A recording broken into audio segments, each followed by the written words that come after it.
तो hello everyone, कैसे हो तुम लोग। I hope you all are good.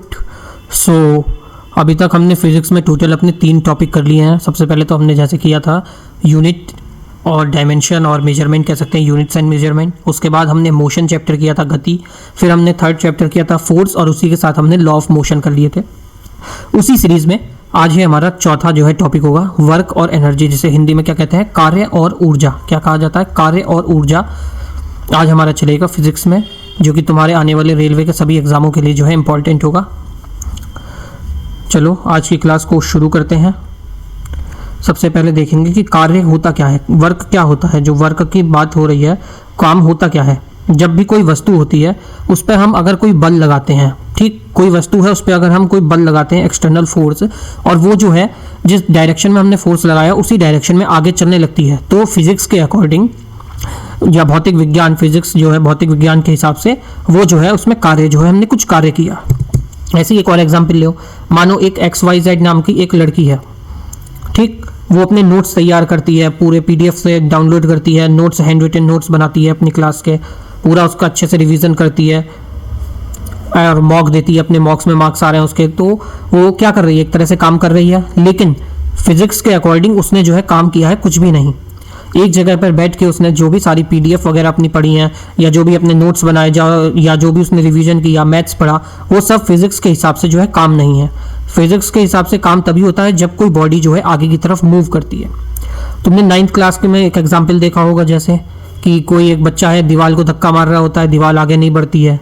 वही सब जो है इसमें आएगा। चलो ज़्यादा एग्जाम्पल को नहीं करेंगे, शुरू करते हैं अपनी वर्क की डेफिनेशन से, कि वर्क की डेफिनेशन क्या होती है। बाकी बीच बीच में एग्जाम्पल क्लास में चलते रहेंगे, उसमें से देख करते रहना। नोट्स जरूर बनाना, और PDF इसकी टेलीग्राम पे से मिल जाएगी तुम्हें। पिछली क्लासें नहीं देखी हैं तो देख लेना, और अभ्यास सीरीज जो चल रही है प्रीवियस ईयर वाली वो फॉलो कर लेना। हिस्ट्री अगर तुम्हें पढ़नी है तो हिस्ट्री भी पढ़ सकते हो। लास्ट टॉपिक हमने कौन सा किया था, चोल किया है, चोल डायनेस्टी का। चलो फिजिक्स की डेफिनेशन कहते हैं क्या है। फिर ये फिजिक्स में वर्क की डेफिनेशन क्या है। वर्क की डेफिनेशन होती है इन द फिजिक्स, पहले इंग्लिश में लिखेंगे फिर हिंदी में है।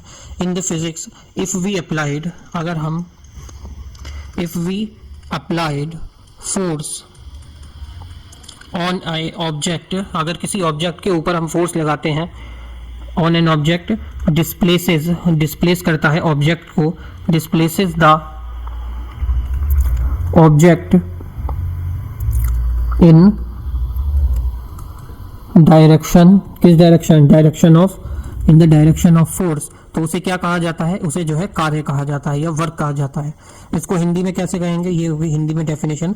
भौतिकी में यदि हम किसी वस्तु पर, भौतिकी में यदि हम किसी वस्तु पर बल लगाते हैं तो वह वस्तु जो है बल की दिशा में विस्थापित हो जाती है। उसे क्या कहा जाता है, उसे क्या कहा जाता है, उसे कार्य कहा जाता है। यहाँ तुम्हें एक एग्जाम्पल दिख रहा होगा, देखो यहाँ साइड में तुम्हारा ये एक पुल हो रहा है, तो इधर से इस पर फोर्स लगाया जा रहा है नीचे की तरफ, तो ये सामान जो है ऊपर की तरफ लिफ्ट होके जा रहा है।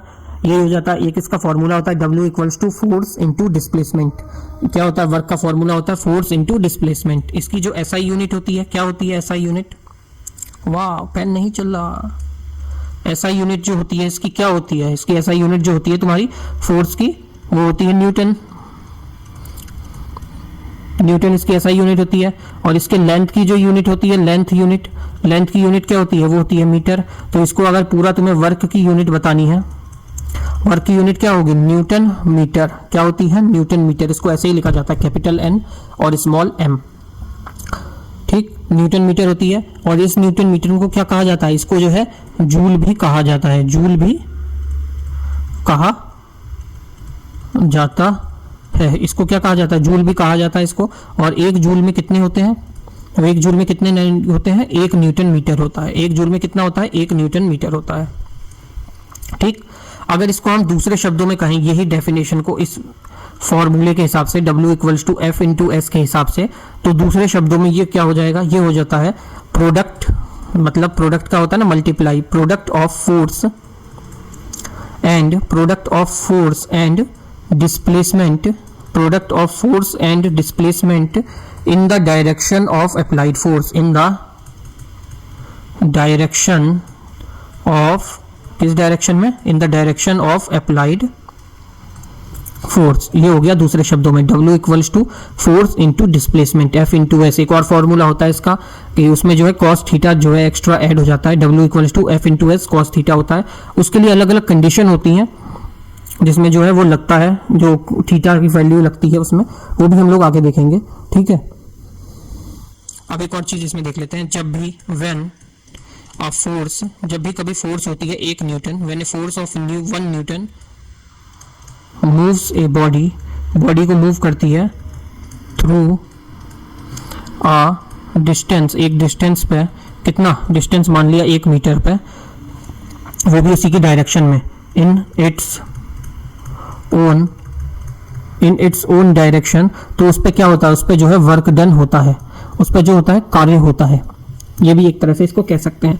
ये तो हमने देख लिया F equals to W equals to F into S हो गया।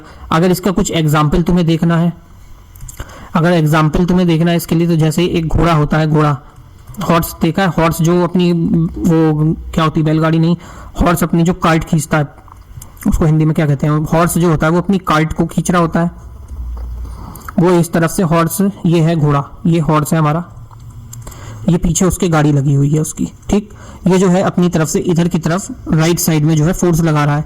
और अगर इसकी कार्ट ये भी अगर इस डायरेक्शन में मूव कर रही है, ये उसमें पहिए बना देते हैं, इसी डायरेक्शन में अगर वो भी मूव कर रही है, तो इसमें जो है वर्क जो किया गया है, वर्क जो है उसमें माना जाएगा, क्योंकि ये ऑब्जेक्ट हो गया, ये फोर्स लग रही है, हॉर्स जो है क्या लगा रहा है, फोर्स लगा रहा है इधर से, और सेम डायरेक्शन में जा रहे हैं दोनों, तो फिजिक्स के अकॉर्डिंग इसमें जो है कोई काम हो रहा है, और ये काम कैसा होगा, ये काम होगा पॉजिटिव। और यहाँ पे एंगल कितने बनेगा, थीटा एंगल जो बनेगा वो 0 डिग्री का बनेगा, क्योंकि दोनों एक ही लाइन के ऊपर है।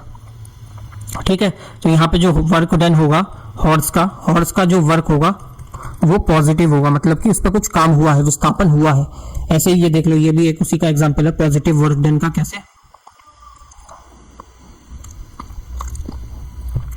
ये देखो, ये एक आदमी है, ये वो है घास काटने वाली मशीन को सीधे सीधे लेके जा रहा है, ये यहाँ से फोर्स लगा रहा है, और इधर से डिस्टेंस भी ये कवर हो रहा है सेम डायरेक्शन में, तो ये क्या हो जाता है W equals to F into D, और ये कौन सा हो जाता है, इस पे जो है पॉजिटिव फोर्स लगा है, पॉजिटिव, तो ये वर्क डन भी जो होगा वो भी पॉजिटिव हो जाएगा। ऐसे ही इसमें एक नेगेटिव भी होता है, और इसमें देखो, इस वाले में जो थीटा डिग्री की वैल्यू बनेगी वो कितनी बनेगी, 0 डिग्री होगी। सेकंड वाले में हो जाता है तुम्हारा, ये एक ऑब्जेक्ट रखा हुआ है, इसको तुम पुश इधर कर रहे हो, इस पर मोशन लग रहा है, और ये फ्रिक्शन से इधर की तरफ जा रहा है, मतलब कि तुमने पुश इधर करा और ये जा उसके अपोजिट साइड में रहा है, तो इस पे कौन सा हो जाता है, इस पे जो है नेगेटिव लगता है। कौन सा लगता है, नेगेटिव वाला लग जाता है इसके ऊपर। कौन सा लगता है, नेगेटिव लगता है। तो इसमें क्या हो जाता है, W equals to minus F into S हो जाता है। फोर्स इंटू डिस्प्लेसमेंट कौन सा होगा, उसमें नेगेटिव वाला होगा।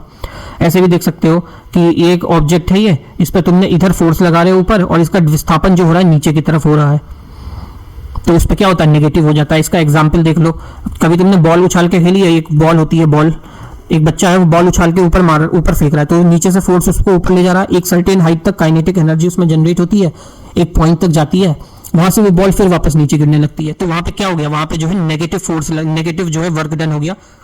और ये इसका जब नेगेटिव वर्क डन हो जाता है, तो यहाँ पे थीटा की वैल्यू कितनी हो जाती है, थीटा की वैल्यू 180 डिग्री हो जाती है। थीटा की वैल्यू जो है इंपॉर्टेंट है, याद रखना, क्योंकि ये तुम्हारे न्यूमेरिकल में काम आएगी, जब तुम्हें जो है F इक्वल्स टू वो W equals to F into S cos theta वाला फॉर्मूला पूरा लगाना पड़ेगा, तब काम आएगी। अब आता है 0 वर्क डन।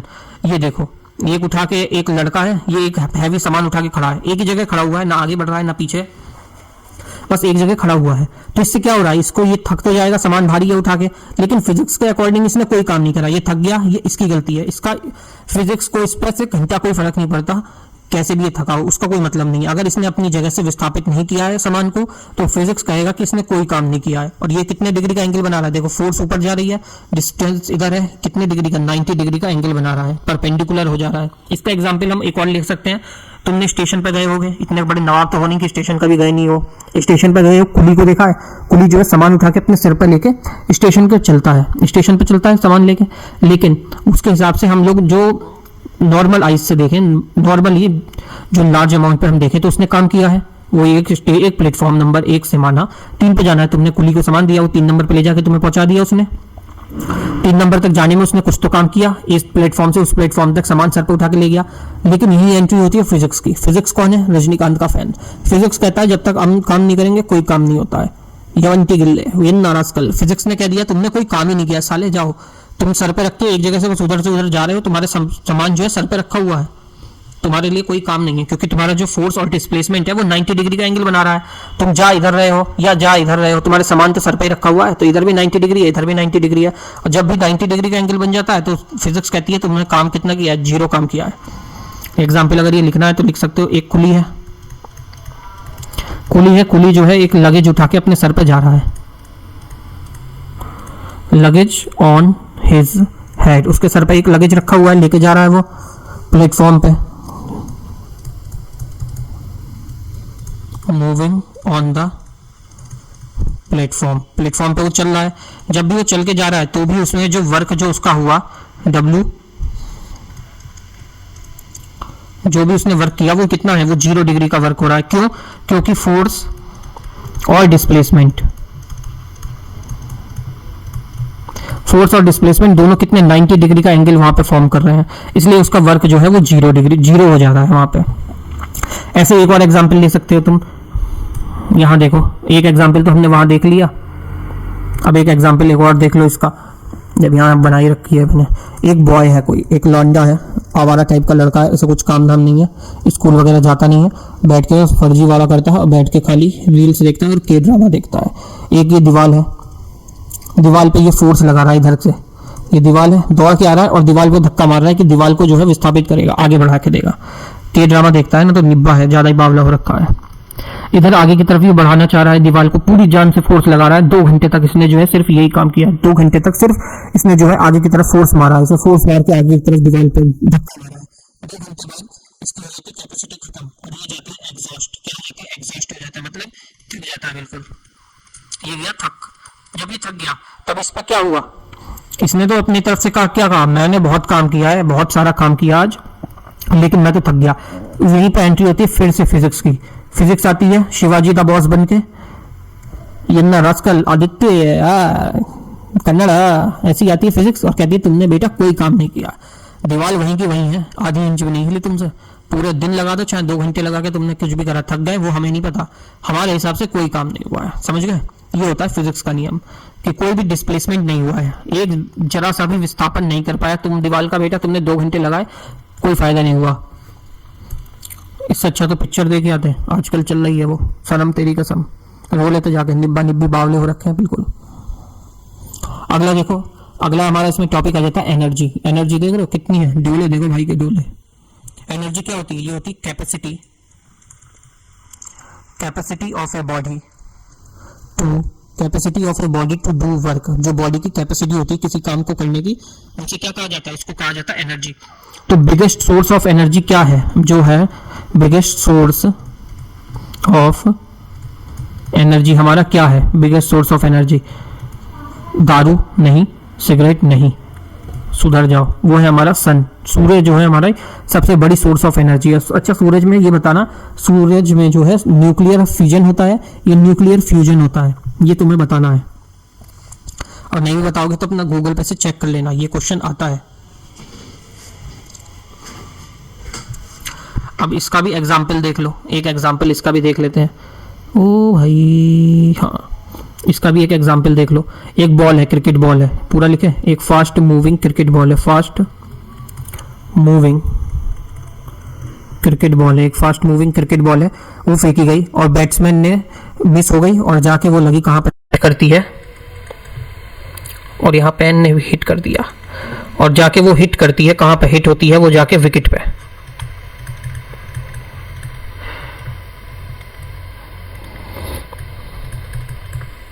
विकेट पे हिट होती है और उस पर जो गिल्लियां होती है ना हमारे विकेट के ऊपर, ये विकेट है मान लिया, इसके ऊपर ऐसे ऐसे गिल्ली लगी होती है, गिल्लियां जो है गिर जाती हैं, ठीक है, ये गिल्लियां जो है इसके विकेट जो है ये दूर गिर जाती हैं जाके। तो इसमें क्या हुआ? इसमें जो एनर्जी लगी ना, कैपेसिटी हुई, बॉडी जो है वो काम करी यहाँ पे, ये इसका एक एग्जाम्पल हो जाता है। ऐसे ही ये कौन सी क्वांटिटी होती है? एनर्जी। एनर्जी जो होती है हमारी ये स्केलर क्वांटिटी होती है। कैसी होती है? स्केलर क्वांटिटी होती है। और जो इसकी एसआई यूनिट होती है, इसकी भी एसआई यूनिट जो होती है वो जूल होती है। वर्क और एनर्जी दोनों की एसआई यूनिट क्या होती है? जूल। और 1 किलो जूल में कितना होता है? 1 किलो जूल में, 1 किलो जूल में होता है 1000 जूल। 1 kg जूल में होता है 1000 जूल। अब हमारा अगला आ जाता है, देखो different form of energy, forms of energy, different forms of energy. Kinetic energy होती है, जैसे पोटेंशियल एनर्जी होती है, थर्मल एनर्जी होती है, इलेक्ट्रिक होती है, रिन्यूएबल होती है, नॉन रिन्यूएबल होती है, न्यूक्लियर होती है, साउंड होती है, लाइट होती है, केमिकल हो जाती है।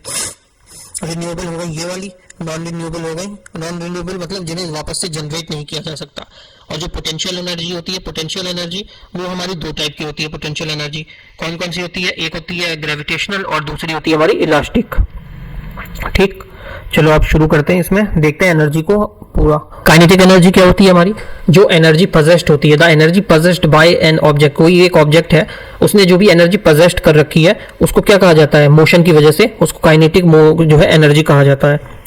ये हमेशा जो है काइनेटिक एनर्जी पॉजिटिव होती है और ये कैसी होती है? स्केलर क्वांटिटी की होती है, स्केलर होती है। इसका एग्जांपल देख लो, जैसे रोलिंग बॉल हो गई, मूविंग कार हो गई, स्विंगिंग पेंडुलम होता है, पेंडुलम होता है ऐसे ऐसे जाता है, ये सब इसके एग्जाम्पल हो जाते हैं। ये होता है काइनेटिक एनर्जी का फॉर्मूला होता है K = ½ m × v²। इसका पूरा डेरिवेशन है, जिसमें डेरिवेशन करने की तुम्हें कोई जरूरत नहीं है, पूछता ही नहीं है। मास m से, m जो होता है इसमें मास होता है और v जो होता है इसमें ये वेलोसिटी होता है। ठीक, m से हो जाता है मास और v से हो जाता है तुम्हारा वेलोसिटी।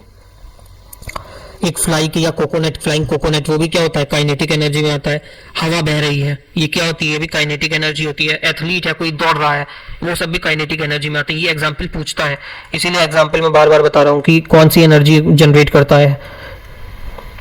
ठीक है, एक रनिंग एथलीट है वो हो गया, या ब्लोइंग विंड, हवा बह रही है,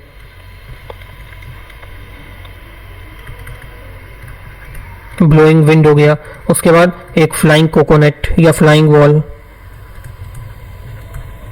फ्लाइंग बॉल हो गया। रोलिंग हो रही है, कोई बॉल है, बॉल उस पर से रोल हो रही है। या तुमने बचपन में झूला झूला होगा, वो कौन सा होता है? वो स्लाइडर वाला झूला, वो भी इसी में आ जाएगा। ऐसे ही हो जाती है। अगली हमारी आ जाती है second, potential energy. Potential energy का जो फॉर्मूला होता है क्या होता है? वो होता है W = m × g × h। क्या होता है formula? W = m × g × h होता है इसका फॉर्मूला। द एनर्जी, इसकी जो डेफिनेशन होती है क्या होती है? देखो, द एनर्जी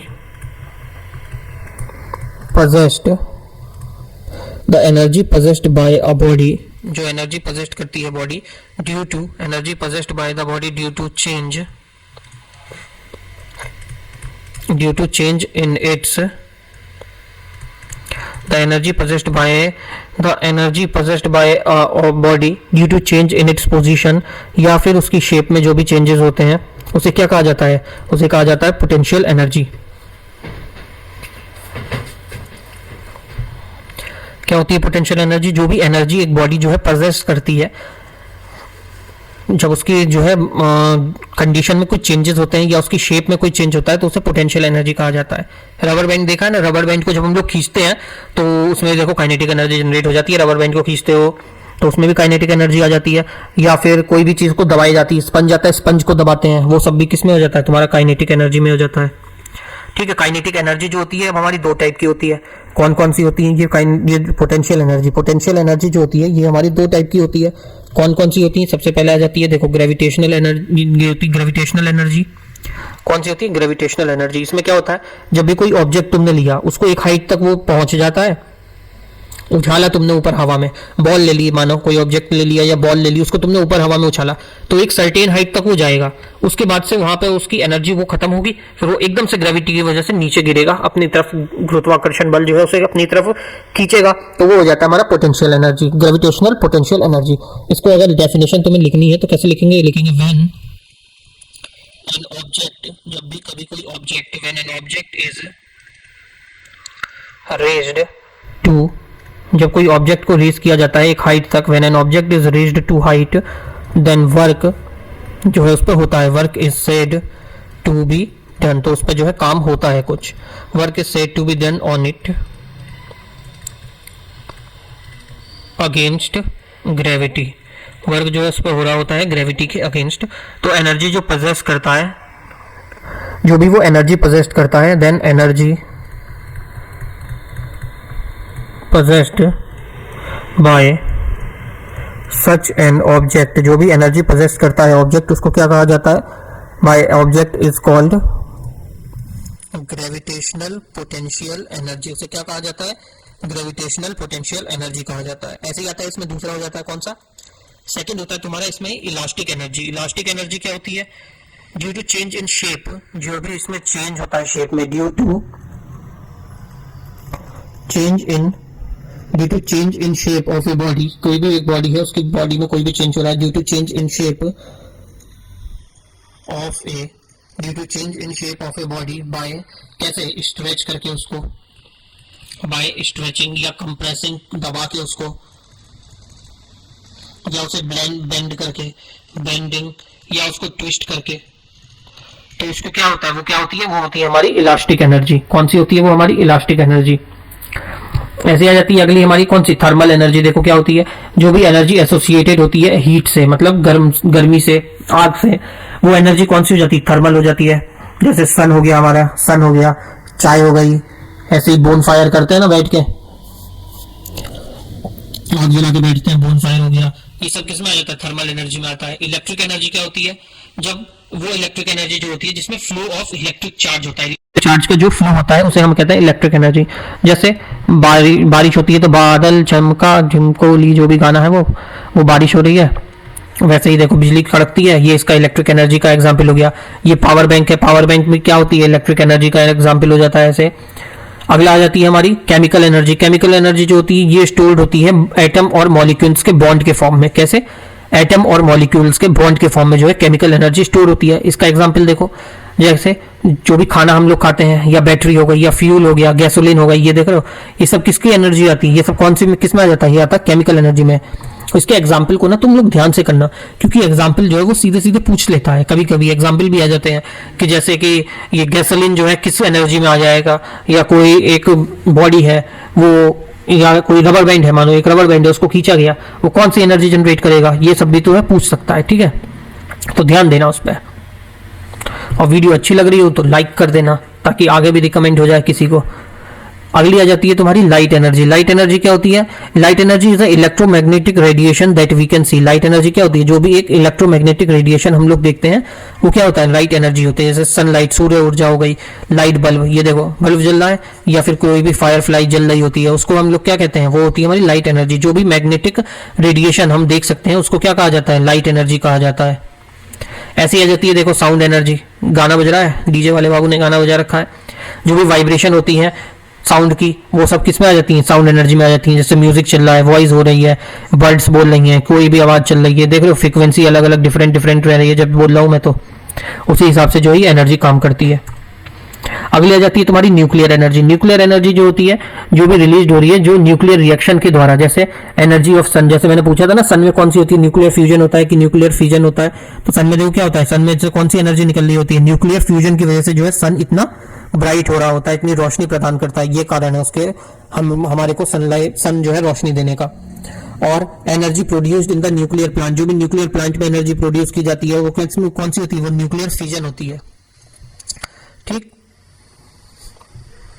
अगला आ जाता है तुम्हारा, देखो अगली स्लाइड आ गई, कंजर्वेशन ऑफ एनर्जी, जिसे क्या कहा जाता है? Law of conservation of energy. Where does the energy go? Energy कहाँ जाती है? एक फॉर्म से दूसरे फॉर्म में ट्रांसफॉर्म होती है।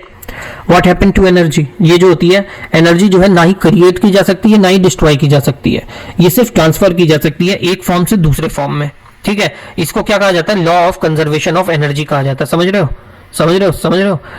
जो भी एनर्जी है उसे हम क्रिएट नहीं कर सकते, बस ट्रांसफर कर सकते हैं एक फॉर्म से दूसरे फॉर्म में, उसको क्या कहा जाता है? एनर्जी कहा जाता है। इसके कुछ एग्जाम्पल भी हैं, वो भी हम लोग करेंगे। जैसे माइक्रोफोन होता है, स्पीकर, ये जो हमारे माइक हमने लगा रखा है, ये कैसी है? हमारी साउंड एनर्जी को किस में कन्वर्ट कर रही है? माइक्रोफोन इलेक्ट्रिकल एनर्जी में कन्वर्ट कर रही है। लाउड स्पीकर लगे होते हैं मंदिरों में, जब रामायण वगैरह होती है घरों पे तो लाउड स्पीकर लगते हैं, तो कैसी होती है? वो इलेक्ट्रिक एनर्जी को जो है किस में कन्वर्ट कर रही होती है? वो साउंड एनर्जी में कन्वर्ट कर रही होती है। इसके कुछ लिख लो, जैसे सबसे पहले लिखो डायनामो हो गया। डायनामो किस में कन्वर्ट करता है? ये डायनामो जो है ये मैकेनिकल एनर्जी को किस में कन्वर्ट करता है? मैकेनिकल एनर्जी को कन्वर्ट करता है इलेक्ट्रिक एनर्जी में। और मैकेनिकल एनर्जी कौन सी होती है? ये होती है kinetic energy plus potential energy.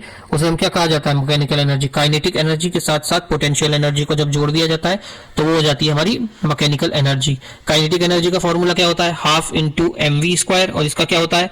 M into g into h. ये जो है 11th क्लास की और 12th क्लास की फिजिक्स में इसका न्यूमेरिकल पूरा आता है। पूरा एनर्जी का ये जो है डेरिवेशन पूछा जाता है, लेकिन तुम्हारे में कुछ जरूरत नहीं है। अगला होगा ये हमारी कैंडल, मोमबत्ती। सोनू सूद की एक मूवी थी, उसमें कहता था मोमबत्ती। केमिकल एनर्जी, ये क्या होती है? इसमें केमिकल एनर्जी जो है वो कन्वर्ट होती है किसमें? लाइट एनर्जी में और हीट एनर्जी में। केमिकल एनर्जी जो कन्वर्ट होती है किसमें? लाइट और हीट एनर्जी में। ऐसे ही थर्ड देखो तुम्हारा तीसरा, ये हो गया पहला, ये हो गया दूसरा, ये हो गया तीसरा। तीसरे पर लिख लो तुम माइक्रोफोन। जो भी माइक्रोफोन होते हैं ये किसमें कन्वर्ट करते हैं? ये साउंड एनर्जी को कहाँ कन्वर्ट करते हैं? साउंड एनर्जी को किसमें करते हैं? इलेक्ट्रिक एनर्जी में। अब चौथा देख लो, लाउड स्पीकर। लाउड स्पीकर क्या करते हैं? लाउड स्पीकर इसका उल्टा करते हैं, इलेक्ट्रिक एनर्जी को किसमें कन्वर्ट करते हैं? साउंड एनर्जी में कन्वर्ट करते हैं लाउड स्पीकर। अगला देखो, सोलर सेल हो गया तुम्हारा। कितने हो गए? पांचवा आ गया ना अभी। सोलर सेल हो गया, सोलर सेल। सोलर सेल जो होता है ये क्या होता है? सोलर लाइट जो हमारे वो मोदी जी प्रमोट कर रहे हैं और सब्सिडी भी मिल रही है। सोलर सेल जो होता है सोलर एनर्जी को, जो भी सूर्य ऊर्जा है उसको कन्वर्ट करती है बिजली में, convert into electric energy. Solar plates देखी होंगी ना तुमने, वही है ये। इलेक्ट्रिक एनर्जी में कन्वर्ट करती है सोलर सेल में। सोलर सेल के बाद आता है इलेक्ट्रिक बल्ब आ गया। इसके बाद क्या आ गया? इलेक्ट्रिक बल्ब आ गया। इलेक्ट्रिक बल्ब जो होता है ये इलेक्ट्रिक एनर्जी को किसमें कन्वर्ट करता है? लाइट एनर्जी में, लाइट प्लस हीट एनर्जी में। ये किसमें कन्वर्ट करता है? लाइट और हीट एनर्जी में कन्वर्ट करता है। सातवां आ जाती है तुम्हारी बैटरी हो गई। बैटरी जो होती है ये केमिकल एनर्जी को कन्वर्ट करती है। केमिकल एनर्जी को किसमें कन्वर्ट करती है? इलेक्ट्रिक एनर्जी में। केमिकल एनर्जी को कन्वर्ट करती है इलेक्ट्रिक एनर्जी में। ऐसे ही इसमें एक और देखो, इलेक्ट्रिक मोटर जो घरों में लगा होता है ना, तुम्हारे देखा होगा पानी के लिए, इलेक्ट्रिक मोटर। इसमें कौन सी एनर्जी कन्वर्ट होती है? इसमें जो होती है इलेक्ट्रिक मोटर में जो होती है तुम्हारी इलेक्ट्रिक एनर्जी कन्वर्ट होकर किसमें हो जाती है? मैकेनिकल एनर्जी में। इलेक्ट्रिक एनर्जी कन्वर्ट होती है मैकेनिकल एनर्जी में। ठीक, ये इंपॉर्टेंट हो गया तुम्हारे। अब इसके बाद देख लेते हैं हम लोग पावर क्या होता है। पावर हो गया, वो पावर हुआ का पावर तो हम देखेंगे ना। ऐसे ही लॉ ऑफ कंजर्वेशन में तुम्हारा वो देख लिया हमने। इसी में लिख लेते हैं यहाँ पे, potential energy plus kinetic energy, उसे क्या कहा जाता है? मैकेनिकल एनर्जी कहा जाता है। पोटेंशियल और काइनेटिक एनर्जी मिलकर क्या बनाती है? Mechanical energy. पोटेंशियल एनर्जी कौन सी होती है हमारी? mgh। काइनेटिक होती है हाफ एम वी स्क्वायर। ये दोनों मिलकर क्या बनाते हैं? एम वी स्क्वायर क्या बनाते हैं? कांस्टेंट बनाते हैं। ठीक, अब देखते हैं हम अपना क्या है अगला।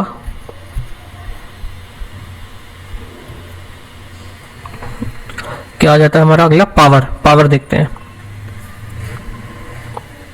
पावर क्या होता है? Rate of doing work. Rate of doing work उसे क्या कहा जाता है? पावर कहा जाता है। रेट ऑफ डूइंग वर्क को क्या कहा जाता है? पावर कहा जाता है। या फिर rate of travel of energy, rate of और rate of travel, rate of transfer, travel नहीं, transfer of energy, rate of transfer of energy, rate of transfer of energy, इसे भी क्या कहा जाता है? पावर कहा जाता है। ठीक, यूनिट क्या होती है पावर की? यूनिट ऑफ पावर किसमें नापी जाती है? पावर की एसआई यूनिट क्या होती है? वॉट होती है ना। एसआई यूनिट वाले फर्स्ट क्लास में हमने देखा था। और वॉट को क्या कहा जाता है? उसे कहा जाता है जूल पर सेकंड भी कहा जाता है। वॉट को क्या कहा जाता है? जूल पर सेकंड कहा जाता है। इसके बाद देखो, 1 किलोवाट में कितना होता है? 1 किलोवाट में कितने वाट होते हैं? 1 किलोवाट में होते हैं तुम्हारे 1000 वाट। ठीक, ऐसे ही अगला देखो, 1 किलोवाट में 1000 वाट हो गए। 1 मेगावाट में, 1 मेगावाट में कितने होते हैं? 1 मेगावाट में कितने हो जाते हैं? 10⁻6 वॉट होते हैं 1 मेगावाट में। ऐसे ही हमने देखा था उस दिन जब हमने फर्स्ट क्लास करी थी, तो 1 हॉर्स पावर में कितने होते हैं वॉट, 1 हॉर्स पावर में कितने वॉट होते हैं। और जो हमने देखा था 1 किलोवाट आवर में जो है कितने जो होते हैं जूल्स होते हैं, 1 किलोवाट आवर में कितने जूल्स होते हैं। ये 2 है, तुम्हें बताना है इसका आंसर। ठीक, बहुत ही ईजी से मैंने बोले हैं इसीलिए। ठीक, तब तक के लिए सत श्री अकाल, नमस्ते, वड़क्कम, bye bye, thank you. Video अच्छी लगी हो तो लाइक करना, चैनल को सब्सक्राइब करा देना और कर लेना, अपने दोस्तों को भी करवा देना, सालू करवा दो। ठीक है, शेयर कर देना वीडियो को। मिलते हैं नेक्स्ट क्लास में अगले टॉपिक के साथ, तब तक के लिए जय श्री राम।